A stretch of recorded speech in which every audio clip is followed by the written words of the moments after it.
కృష్ణుడికి 16,000 కన్నా ఎక్కువ మంది భార్యలు ఉన్నప్పటికీ ఈ 8 మంది భార్యలు చాలా ముఖ్యమైన వాళ్ళు. వాళ్ళందరిలో రుక్మిణి, సత్యభామ, జాంబవతి, కాళింది, మిత్రవింద, సత్య, భద్ర, లక్ష్మణ వీళ్ళనే అష్టమాయుషులు అని కూడా అంటారు. అష్ట అంటే 8 అని అర్థం, మాయిష అంటే రాణులని అర్థం. ఈ 8 మంది భార్యలు శ్రీకృష్ణుడి జీవితంలో చాలా ముఖ్యమైన పాత్ర పోషించారు. అందులో కృష్ణుడి మొదటి భార్య రుక్మిణి. ఈ ప్రపంచంలో చాలా ప్రేమ కథలు ఉన్నప్పటికీ రుక్మిణి శ్రీకృష్ణుడి ప్రేమ కథ హిందూ మైథాలజీలో చాలా భిన్నమైనది. రుక్మిణి ఒక రాజకుమార్తె. కృష్ణుడు యాదవుడు అని పిలువబడే దేవుడు. రాజగౌరవం, ఫ్యామిలీ ప్రెజర్, సమాజం ఏమనుకుంటుందనే భయం, ఇవన్నీ ఒక స్త్రీ ఎదుర్కొన్న కష్టాలు. తన జీవితం మొత్తం శ్రీకృష్ణుడికి నమ్మకంతో అర్పించింది. ఈ వీడియోలో మనం అసలు రుక్మిణి ఎవరు, తను ఎందుకు శ్రీకృష్ణుడికి ఉత్తరం రాయాల్సి వచ్చింది, శ్రీకృష్ణుడు ఎందుకు రుక్మిణి కోసం యుద్ధం చేశాడు, వీళ్ళ ప్రేమ కథ ఎలా మొదలైంది, ఇలా ఎన్నో విషయాలు ఈ వీడియోలో తెలుసుకుందాం. అంతకన్నా ముందు ఈ వీడియో లైక్ చేసి సపోర్ట్ చేయండి. ఇంకా లేట్ చేయకుండా వీడియోలోకి వెళ్ళిపోదాం. అసలు రుక్మిణి ఎవరు?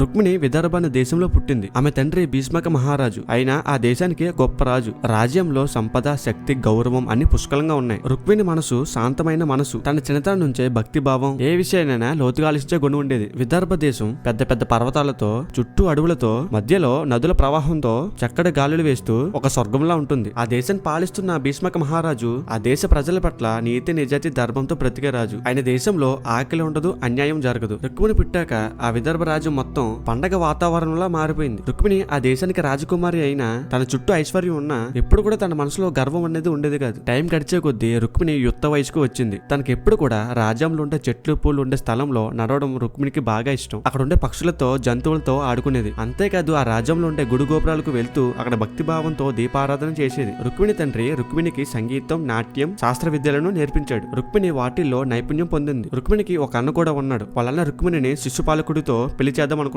దీంతో రుక్మిణి మనసు చలించిపోయింది. ఇది పైనుండి చూస్తున్న నారద మహర్షి రుక్మిణి దగ్గరకు వద్దాం అనుకుంటాడు. ఒక శాంతమైన సాయంత్రం రాజభవనంలో సంధ్యా దీపాలు వెలుగుతున్నాయి. రుక్మిణి రాజభవనంలో ఉన్న పూల తోటలో ఒక మల్లెపూను చూస్తూ నిల్చుంది. ఆమె రాజకుమారి అయినా కూడా తన మనసులో ఒక తెలియని లోటు ఉంది. అదే టైంలో ఆకాశం నుండి ఒక వీణ శబ్దం రావడం మొదలైంది. నారాయణ నారాయణ అంటూ నారదుడు స్వయంగా రుక్మిణి దగ్గరకు వచ్చాడు. రుక్మిణి నారదుని చూసిన వెంటనే ఆమె లోపల ఏదో తెలియని భక్తి భావం కలిగింది. తన తల వంచి, స్వామి మీ దర్శనం నా జీవితానికి అదృష్టం అని నారదుడితో అంటుంది. నారదుడు నవ్వుతూ, రాజకుమారి నేను మీ రాజ్యం కోసం రాలేదు, మీకోసం స్వయంగా వచ్చానని చెప్తాడు. ఈ మాటతో రుక్మిణి కళ్ళలో నీళ్లు తిరుగుతాయి. నారదుడు ఒక క్షణం మౌనంగా ఉండి రుక్మిణి వైపు చూస్తూ ఒక ప్రశ్న అడుగుతాడు. రాజకుమారి మీ జీవితంలో పెళ్లి అంటే ఏంటి? స్వామి పెళ్లి అంటే రాజ్యానికి సంబంధించింది కాదు, నా జీవితానికి సంబంధించింది. అప్పుడు నారదుడు, నీకు కావలసిన వ్యక్తి ఈ భూలోకంలోనే ఉన్నాడు తల్లి. ఆయన ద్వారకా నగరానికి రాజు. ఆయన పేరు శ్రీకృష్ణుడు. ఆయన మనసు స్వచ్ఛమైనది. ఆయన బలం అస్త్రంలో కాదు, ధర్మంలో ఉంటుంది. రుక్మిణి కృష్ణుడి పేరు వినగానే కృష్ణుడి మీద భక్తి భావం కలుగుతుంది. నారదుడు రుక్మిణికి కృష్ణుడి కథ కొనసాగిస్తూనే ఉంటాడు. గోవర్ధనగిరి సంఘటన, అసురుల నుండి ప్రజలను కాపాడిన సంఘటన, కృష్ణుడి అహం లేని నాయకత్వం, స్త్రీ సమానంగా చూసే గుణం, ఇలా ఎన్నో విషయాలు చెప్తాడు. నారదుడు చెప్పడం పూర్తయిన తర్వాత అక్కడ నుండి వెళ్ళిపోతాడు. రాజభవనం మొత్తం నిశ్శబ్దం. రుక్మిణి మనసులో మాత్రం ఎన్నో ఆలోచనలతో యుద్ధం జరుగుతుంది.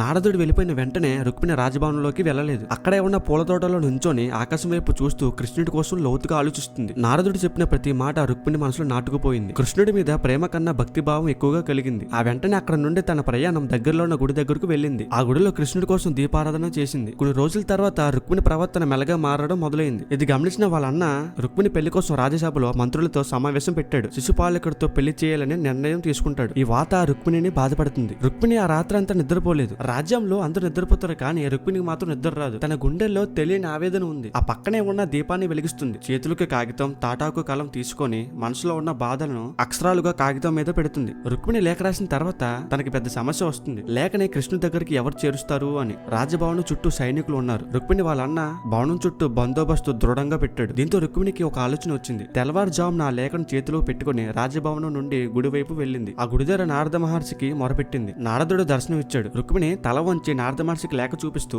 ఇది కాగితం కాదు స్వామి, ఇది నా జీవితం అని చెప్పి నారద మహర్షి చేతిలో ఆ లేఖ పెడుతుంది. నారదుడు నవ్వుతూ ఆ లేఖను తీసుకుంటాడు. నారదుడు తన వీణతో తన పాదాలు భూమి మీద వదిలేసి గుడి గోపురం పైనుండి మెల్లగా ఆకాశంలోకి వెళ్తాడు. వీణ శబ్దంతో నారదుడు నారాయణ నారాయణ అంటూ ప్రయాణం కొనసాగిస్తాడు. ఇది కేవలం సంగీతం కాదు, ధర్మం వైపు ప్రయాణం చేయించే శబ్దం. నారదుడు ఆకాశానికి తాకుతాడు. కొండలు, నదులు, రాజ్యాలు చిన్నగా అయిపోతాయి. పైనుండి కిందకి చూస్తే ఈ ప్రపంచం ఒక చిన్న చిత్రంలా కనిపిస్తుంది. అది చూసి నారదుడు నవ్వుతాడు. అక్కడ నుండి తన ప్రయాణం ద్వారక వైపు సాగుతుంది. ఉంటుంది. దూరంలో సముద్రం కనిపిస్తుంది. అలల మధ్య ఒక నగరం బంగారంలా వెలుగుతుంది. పెద్ద పెద్ద గోపురాలు, ఆకాశాన్ని తాకే ప్రవేశ ద్వారాలు, శాంతమైన సముద్రాలలో. నారదుడు మెల్లగా ద్వారక వైపు దిగుతాడు. నారద పాదాల ద్వారక భూమిని తాకగానే వీణ శబ్దం ఆగిపోతుంది. నారదుడు నగరం లోపలికి నడుస్తూ ఉన్నప్పుడు ద్వారక ప్రజలు నారదుడిని చూసి నమస్కారం చేస్తారు. బంగారు ప్రకాశాలు, పెద్ద శబ్దాలు, రాజ వైభవం అన్ని నారదుడికి కనిపిస్తాయి. కానీ నారదుడి కళ్ళు ఎత్తికేది ఇదేమీ కాదు, శ్రీకృష్ణుడు ఎక్కడున్నాడా అని. శ్రీకృష్ణుడు ఆ టైంలో ఒక పెద్ద సింహాసనం మీద లేడు. ఆయన సాధారణమైన వస్త్రాలు ధరించి తన ముఖంలో శాంతం, కళ్ళలో లోతైన ఆలోచనతో సభలో కూర్చున్నాడు. నారాయణ నారాయణ అంటూ నారదుడు సభలోనికి ప్రవేశించాడు. సభలో ఉన్న అందరూ లేచి నుంచున్నారు. కృష్ణుడు మెల్లగా లేచి నారద వైపు చూస్తూ నవ్వుతున్నాడు. నారదుడు మాత్రం సమయం వృధా చేయకుండా ఆయన చేతిలో ఉన్న లేక ఉన్న పాత్రని కృష్ణుడి వైపు చూపి, విదర్భ రాజు నుండి వచ్చిన సందేశం ఇది అని కృష్ణుడితో చెప్తాడు. శ్రీకృష్ణుడు ఆ పాత్రని వెంటనే తీసుకోకుండా నారదుడి వైపు చూస్తూ ఇలా అంటాడు, ఓ నారద, ఇది రాజ సందేశం కాదు, ఇది హృదయానికి సంబంధించిన సందేశం. కృష్ణుడు ఆ లేఖను తీసుకొని చదవడం మొదలు పెడతాడు. ఆ లేఖలో రుక్మిణి మాటలు ఇలా ఉంటాయి, స్వామి, నువ్వు వచ్చే వరకు నేను బ్రతికి ఉంటా, నువ్వు రాకపోతే నా ప్రాణాలు వదిలేస్తా. రుక్మిణి బాధ మొత్తం ఆ లేఖలో ఉంటుంది. కృష్ణుడి మధ్యలో ఇలా అనుకుంటాడు, ఈ అమ్మాయి నన్ను పిలవలేదు, ఈ అమ్మాయి నన్ను నమ్మిందని. ఆ వెంటనే కృష్ణుడు నిర్ణయం తీసుకుంటాడు, నారద,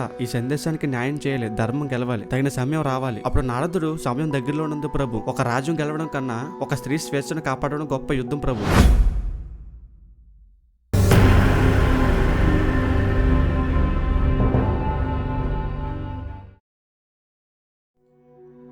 ఇలాంటి రోజు వస్తుందని రుక్మిణికి ముందే తెలుసు. తన హృదయం మొత్తం ఎంత బరువుగా ఉంటుందని అసలు అనుకోలేదు. విదర్భ రాజ్యం మొత్తం పెళ్లి పండుగలా మారింది. డప్పులు మోగుతున్నాయి, మంత్రాల శబ్దాలు వినిపిస్తున్నాయి.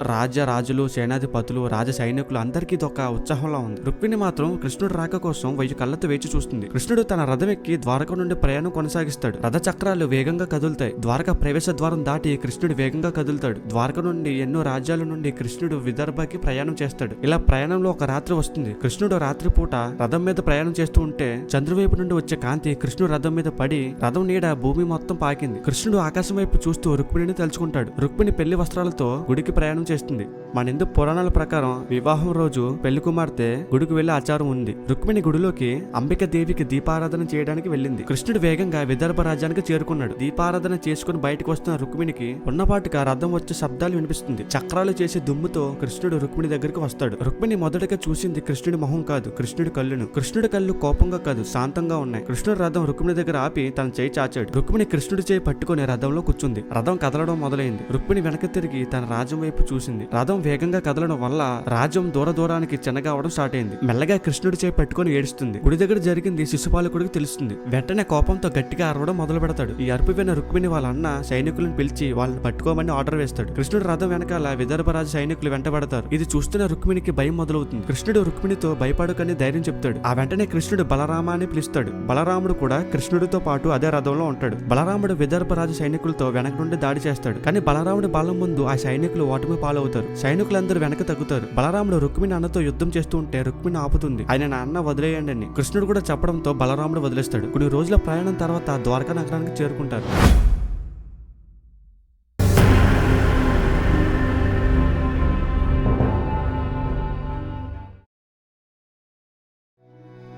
రథం సముద్ర తీరానికి వచ్చింది. రుక్మిణి రథం నుండి బయటకు చూస్తుంది. సముద్రం మధ్యలో వెలుగుతున్న ద్వారకా నగరాన్ని చూసి ఆశ్చర్యపోతుంది. బంగారుతో చేసిన గోపురాలు, సముద్రాలలో నీటి మధ్య ఉన్న నగరం, ఈ దృశ్యాల్లో రుక్మిణి మనసుకి ప్రశాంతంగా ఉంది. రథం ద్వారకా ప్రవేశ ద్వారం నుండి నగరంలోకి వెళ్ళింది. ప్రజలందరూ వీళ్ళని చూసి ఆశీర్వదించారు. కృష్ణుడు రథం దిగి రుక్మిణి చేయి పట్టుకుని రథం నుండి కిందకు దించుతాడు. కృష్ణుడు అక్కడున్న పెద్దవాళ్ళతో చెప్తాడు, ఈ వివాహం ధర్మంతో కూడినది, ఈమె ఇష్టపూర్వకంగా వచ్చిందని. ద్వారకా నగరం పెళ్లి అందరి పెళ్లిలా గ్రాండ్ గా చేయలేదు. ఒక సాధారణమైన పెళ్లిలా అగ్నిసాక్షిగా ద్వారకా ప్రజల ఆశీర్వాదం జరిగింది. కొంతకాలం తర్వాత వీళ్ళకి సంతానం కూడా కలుగుతుంది. ఫైనల్ గా ఈ కథ ఒక రాజకుమారి కథ కాదు. ఈ కథ ఒక దేవుడి ప్రేమ గురించి కూడా కాదు. ఇది ఒక అమ్మాయి తన జీవితంలో తీసుకున్న ఒక నిర్ణయం కథ. విదర్భలో రుక్మిణి చూస్తే ఆమె ఒక రాజకుమారి, పెద్ద రాజభవనం, రాజ మర్యాదలు అన్ని ఉన్నాయి. కానీ ఆమె మనసు తెలియని బాధ, ఆమెకి ఇష్టం లేకుండా పెళ్లి చేస్తున్నారని. అక్కడ నుండి కథ మొదలైంది. కృష్ణుడు ఆమెను ఒక మనిషిలో చూశాడు. కృష్ణుడు ఆమెను తీసుకువెళ్లడంలో ధర్మం తప్ప ఇంకేం చూడలేదు. ద్వారకకి వచ్చాక రుక్మిణి జీవితం సాధారణంగానే ఉంది. తన కృష్ణుడికి భార్య అయినా కూడా ద్వారకా నగరానికి రాణిలా ఊహించుకోలేదు. ఆమె సేవ చేసింది, బాధ్యతలను తీసుకుంది, ధర్మాన్ని అనుసరించింది. కృష్ణుడు ఎప్పుడు కూడా ఆమెను కంట్రోల్ చేయలేదు, ఆమెను తగ్గించలేదు, ఆమెను వెనక తోయలేదు. ఎందుకంటే కృష్ణుడికి తెలుసు ప్రేమ అంటే బంధం కాదు, స్వాతంత్రం అని. పిల్లలు పుట్టాక కూడా రుక్మిణిలో ఎటువంటి మార్పు లేదు. తన పాత్ర తను పోషించింది. ఆమె అమ్మాయింది కానీ తన గుణం విడవలేదు. కృష్ణుడు తండ్రి అయ్యాడు కానీ ధర్మాన్ని వదలలేదు. ఈ వీడియో ఎంతే గైస్. వీడియో నచ్చితే లైక్ చేయండి. మిగతా 7 లవ్ స్టోరీస్ మీద సెపరేట్ వీడియోస్ కావాలంటే కామెంట్స్ లో చెప్పండి. ఇంకా బై బై.